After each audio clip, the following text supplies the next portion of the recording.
Morning. আজকে আমার শুধু নেচে কুদে বেড়ানোর দিন, কারণ মা ওদিকে রান্না করছে, আমার আজকে রান্না করতে হলো না। আর এই দিকে বাবা নারকেল ফাটাচ্ছে, কুড়াবে।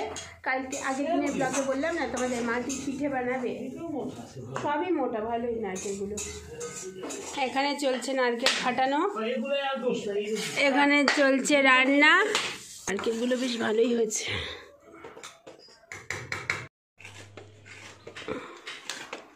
হ্যাঁ, সেটাই তো বললাম, এত ছোট নারকেল কোড়ানো মুশকিল।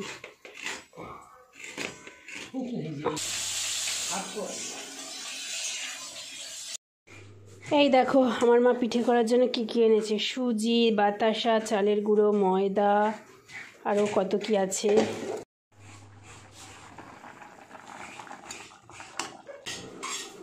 দেখি ছোটটা আমি পারি কিনা। বাবা ছোটটা তো ঢুকছেই না।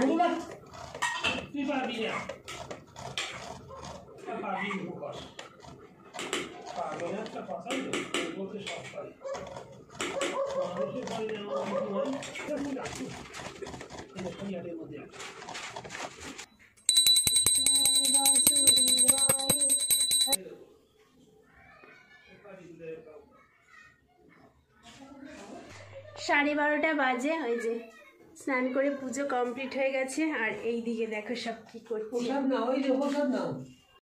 ওই দেখো আমার প্রসাদ, এটা বাতাসা ইসের দেওয়ার জন্য মানেছে। ওই যে মা দেখো পিঠে বানানোর জন্য তোর জগৎযন্ত্র করছে।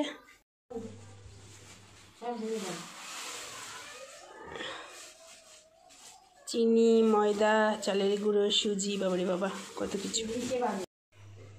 ময়দা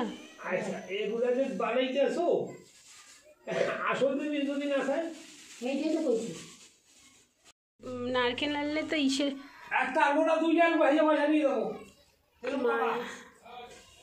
ওই তো, ওই যে দেখ, দেখেছি তো নারকেল আমি, ছোটো ছোটো তো, ওই জন্য তো নিয়ে এসো তুই, দেখ যদি কলকাতা তো একটু বেশি খায়।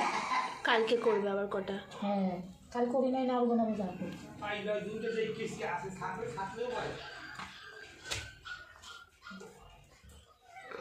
কম নাকি 2 কেজি।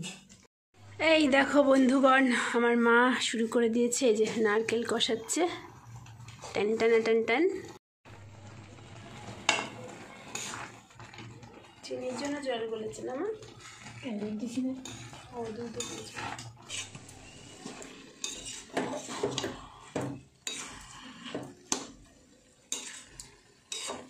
কত ভাত দিই। এই দেখো আমার মায়ের পিঠে বানানো অর্ধেক পথ অবধি হয়েছে পিঠে বানানো। তারপরে আমরা এখন 2টো বেজে গেছে বলে খেতে বসে গেছি। আজকে কি রান্না হয়েছে বলো তো, দাদা দেখাচ্ছে। এই যে এটা হচ্ছে ওলকপির তরকারি, ওটা কালকে একটু বাবার ডাল আছে, ওটা আমরা খাবো না। আর এই যে বাঁধাকপি দিয়ে দিল, আর আছে গাজর ভাজা।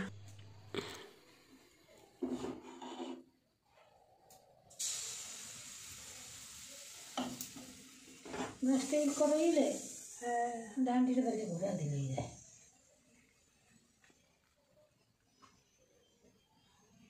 চাই না তুমি সব করবে, তাহলে বলতে ননস্টিক করি না, আমি তো ননস্টিক করতে কোনোদিন। হ্যাঁ তুমি তো করো নি।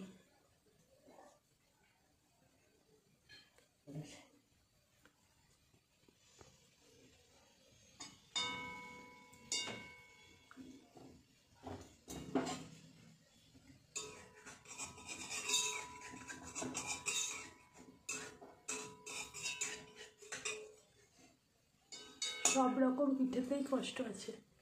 আরে কষ্ট সারা কোন পিঠেটা হয়, কি ওই কথা নাকি হয়ে গেল, কথা কষ্ট মাপে তো কোনো কথা এলো, একটু তো হবে না, ওই তো হবে না,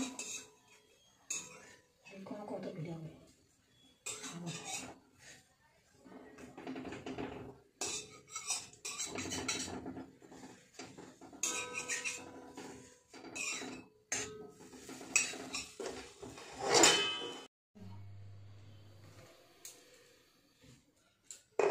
সাতটা 20 বাজে, আমি এদিকে রেডি হয়ে গেছি।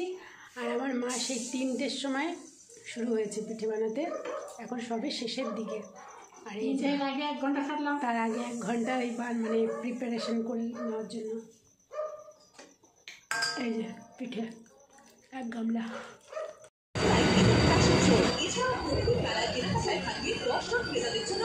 এই কারণেই আমি এখানে থাকতে একদম ভালোবাসি না। 3 দিন ছিলাম বাড়িতে, অনেক আনন্দে শান্তিতে ছিলাম।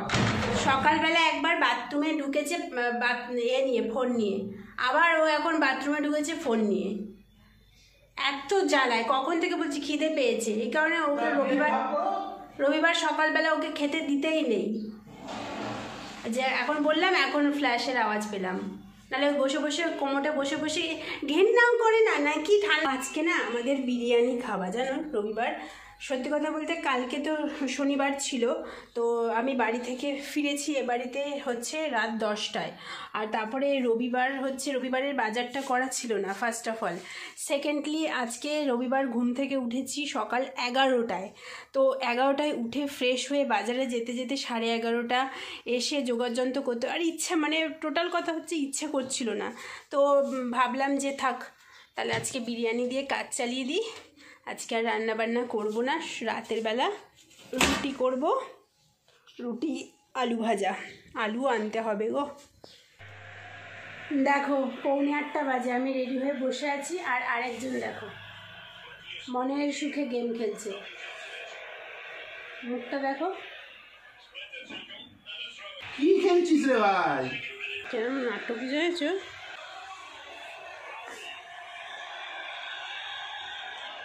মুখে ঢুকিয়ে নে। দেখো এখানকার লোক দেখো কতটা ভদ্র, দেখেছো বাড়ির সামনে কি করেছে। আমি আগে আসছি না, তুমি পরে এলে। বেরিয়ে পড়েছি ফুচকা খেতে।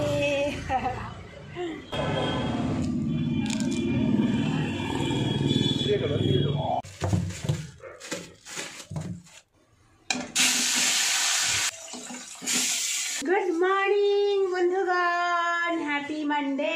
আজকে হচ্ছে মানডে। সকালবেলা উঠে গেছিলাম বাজারে, মাছ আনলাম। তো এখন মাছ দিয়ে আলু দিয়ে ঝোল করবো, শুধু, আর কিছু করবো না।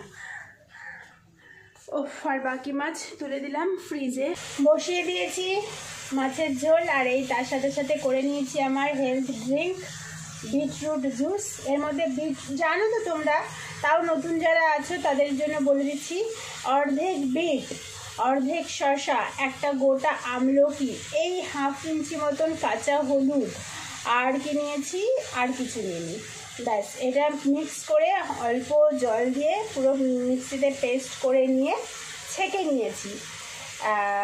নাহলে পুরো ঠান্ডা হয়ে যায়, তো ওগুলো খাওয়া সম্ভব না। তো তোমরা এরকম জুস করে সপ্তাহে 3 দিন যদি খাও, রক্তে হিমোগ্লোবিনের পরিমাণ সঠিক থাকবে, স্কিন ভালো থাকে, যেহেতু আমলকি দেওয়া আছে সেহেতু চুলও ভালো থাকবে, বুঝেছো? তো হেলদি থাকতে গেলে মাঝে মাঝে এরকম ধরনের হেলদি ড্রিঙ্ক বানিয়ে খেও, ঠিক আছে?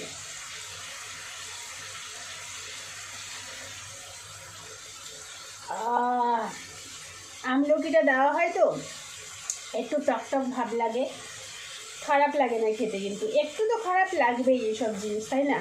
তো তাও খেতে হবে, বুঝেছো?